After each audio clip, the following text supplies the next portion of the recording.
Nous allons parler d'une application qui donne du plaisir à marcher au quotidien, en fait, qui pose la mise en mouvement, notamment des plus de 50 ans, mais pas que. Cette application, c'est CityGem. Nous allons en parler avec son fondateur, qui est Grégoire Lemann de Chermont. Bonjour. Bonjour Frédéric. Peut-être vous présenter si vous souhaitez, puis présenter l'application. Mais avec plaisir. Et donc je m'appelle Grégoire Lemann de Chermont. J'ai créé CityGem avec mon associé Margot de Moel pendant le Covid. Nous sommes un bébé du Covid. Et donc, comme vous le disiez très bien, très clairement, on a pour objet de mettre les non-sportifs en mouvement et tout particulièrement les seniors. En transformant la marche dite corvée en marche ludique, culturelle et socialisante.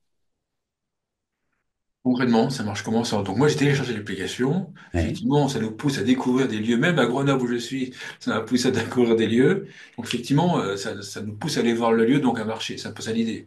c'est ça. En fait, on est parti de deux constats, hein. Le premier constat qu'on a tous fait, c'est qu'il y a un sujet assez dramatique de sédentarité en France. Et le deuxième constat, c'est qu'on trouve qu'il y a beaucoup de solutions pour les sportifs et pas assez de solutions pour les non-sportifs.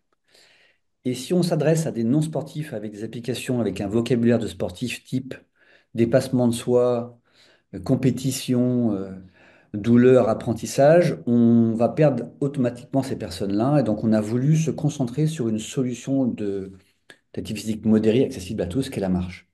Ça, c'était le premier, le postulat de base. Et ensuite, une fois qu'on a décidé de pousser les seniors à se mettre en mouvement à travers de la marche, il faut identifier des freins qui pourraient faire en sorte qu'ils ne se mettent pas en mouvement. Et nous, on en a identifié aujourd'hui quatre freins essentiels.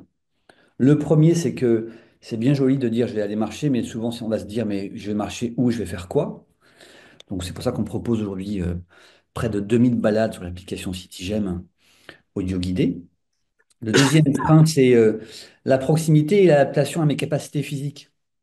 C'est un des gros sujets, notamment si on veut mettre les non-sportifs seniors en mouvement, c'est de faire en sorte qu'on propose des parcours qui soient adaptés à leurs capacités physiques. Donc on a des parcours qui durent d'une demi-heure jusqu'à 3 heures, en prenant en considération aussi le dénivelé. Le troisième point extrêmement important, c'est qu'il faut prendre du plaisir. S'il n'y a pas de plaisir, il y a pas, on ne poursuit pas l'effort en fait. Et donc, cette application, comment elle fonctionne, en fait, on repère l'ensemble des points d'intérêt d'un territoire.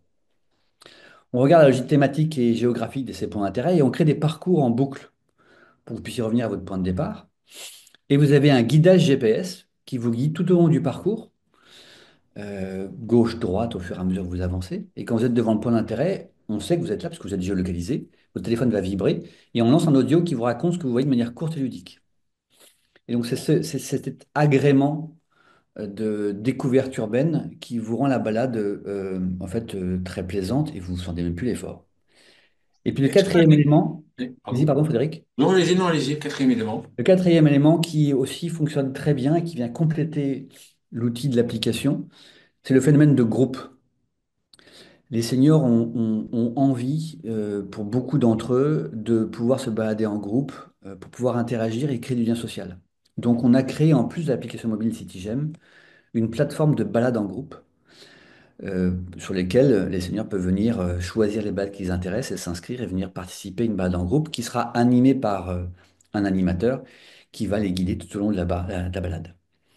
Ça a aussi un intérêt en termes d'inclusivité parce qu'il y a des seniors qui ne sont pas à l'aise avec les technologies mobiles ou qui n'ont pas le mobile suffisamment puissant pour pouvoir supporter des applications comme la nôtre. C'est pas grave puisque dans ces balades en groupe, il n'y a pas besoin de téléphone mobile, l'animateur qui va vous diriger tout au long du parcours et qui vous liera les points d'intérêt. Euh, Ouais, bon, sur Grenoble, il y a déjà enfin, pratiquement une trentaine de points d'intérêt. Comment est-ce que vous avez fait pour les référencer? Enfin, parce qu'en fait, j'imagine Grenoble, après il y a Nancy, après il y a Nantes, il y a... C'est ça. Alors, on a déjà 300 avis sur l'application, dont 250 en France. En fait, on a une équipe qui est dédiée à ça, hein, qui passe son temps à, son dévolu sur une ville et regarder l'ensemble des points d'intérêt qu'on peut trouver et regarder s'ils en valent la peine. Ensuite, on va commencer à chercher de l'information sur les points d'intérêt et on va la digérer parce qu'on veut que ce soit, une fois de plus, quelque chose d'agréable. Et donc, on veut surtout pas de vous proposer du Wikipédia avec des textes qui font 150 kilomètres de long. On ne veut pas non plus, et je ne leur jette pas la pierre, mais se, se positionner comme guide conférencier que nous ne sommes pas, parce que nous, on considère que ça doit être ludique et inclusif. Et donc souvent, il y a un peu trop d'informations, un peu trop de dates et un peu trop de noms à notre goût. Donc voilà, donc cette équipe-là va s'occuper de trouver de l'info et la digérer pour faire un audio qui va durer entre 1 minute à 2 minutes maximum, ce qui laisse le choix aux gens ensuite, si le sujet les a intéressés, d'aller creuser et faire leur propre recherche ou d'aller prendre un guide conférencier pour continuer la recherche. Avec le recul, quels sont les profils des seniors qui utilisent? Parce que j'imagine qu'il y a ceux qui sont en prévention, il y en a qui s'ennuient, il y en a qui veulent reprendre la marche après un incident. Enfin, il y a des profils. Ouais, le premier profil, c'est que ce sont des gens qui ont besoin ou qui aiment marcher, tous. C'est-à-dire qu'ils ont tous pris conscience à un moment donné qu'il fallait se mettre en mouvement. Alors, soit ils aiment déjà ça, soit ils savent qu'il faut qu'ils se mettent en mouvement. Le deuxième, c'est que ce sont des gens qui sont curieux et qui ont envie de découvrir. C'est les deux paramètres clés des gens qui sont sur notre application. Alors après, nous, on va prêcher la bonne parole. Et d'ailleurs, on est financé beaucoup pour ça, notamment par la conférence des financeurs et par les CARSAT, pour aller animer des clubs seniors, pour pouvoir faire des ateliers où on va faire de la prévention, leur expliquer pourquoi c'est bien de marcher, les rassurer par rapport à ces fameux 10 000 pas, qui est une pure invention d'un Japonais qui voulait vendre des podomètres. Ça n'a jamais été l'OMS qui propose ça, et c'est complètement contre-productif quand on veut mettre en mouvement des personnes qui ne font pas de sport, parce que c'est presque 6 à 7 kilomètres, et c'est beaucoup trop pour un non-sportif. Donc on va les rassurer, et notamment leur expliquer que dès 30 minutes par jour de marche, on a un bénéfice clinique prouvé en prévention et en curatif pour des pathologies chroniques qui touchent aujourd'hui près d'un tiers de nos seniors. Donc ça, c'est très important en termes de démarche auprès de cette cible.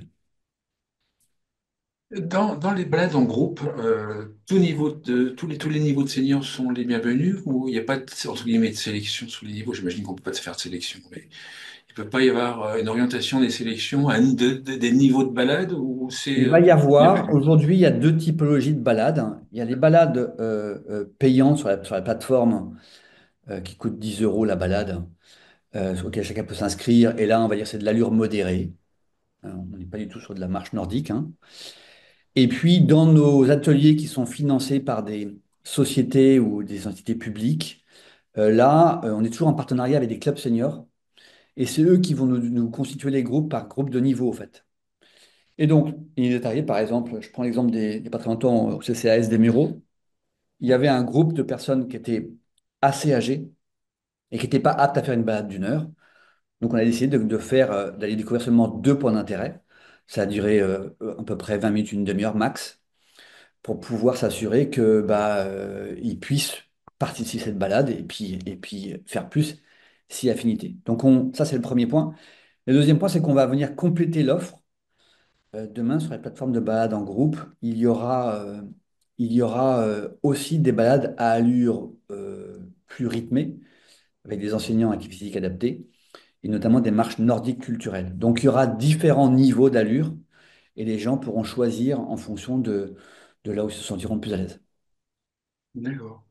Vous avez aussi en préparant, on a parlé aussi d'un rôle social, d'action plus sociale, Oui, pour permettre à plus de personnes qui n'ont pas forcément les moyens de payer l'application, de c'est quand même ça. bénéficier des services.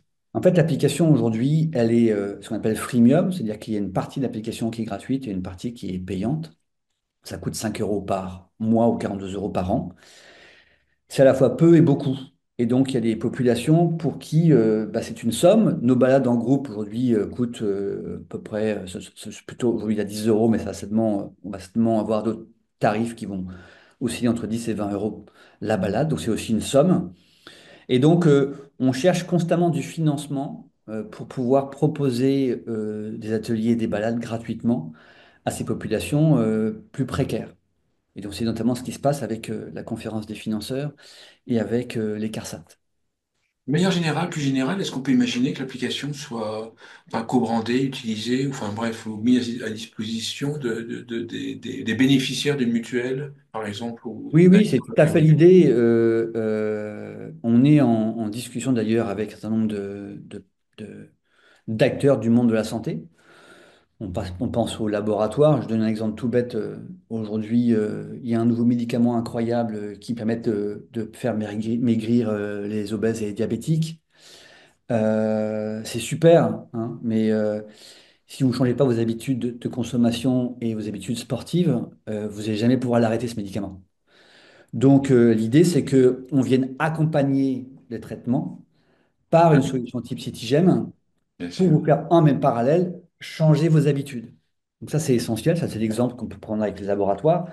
Après, les mutuelles, effectivement, aujourd'hui, nous approchent pour nous dire, bah, parce que nous, on sait, avec ces pratiques, quels sont les leviers motivationnels qui fonctionnent pour mettre tel type de population senior en mouvement.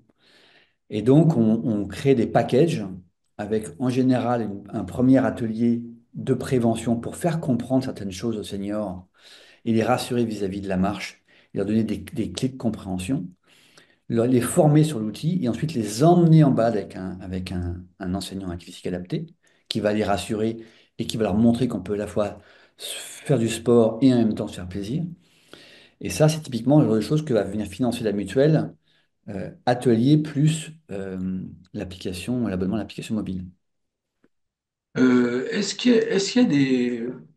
Je parle pour les solos, en fait, ceux qui utilisent l'application en solo. Est-ce qu'il y a des parcours, en fait? Enfin, quel est le profil d'un parcours type, en fait? C'est des balades qui...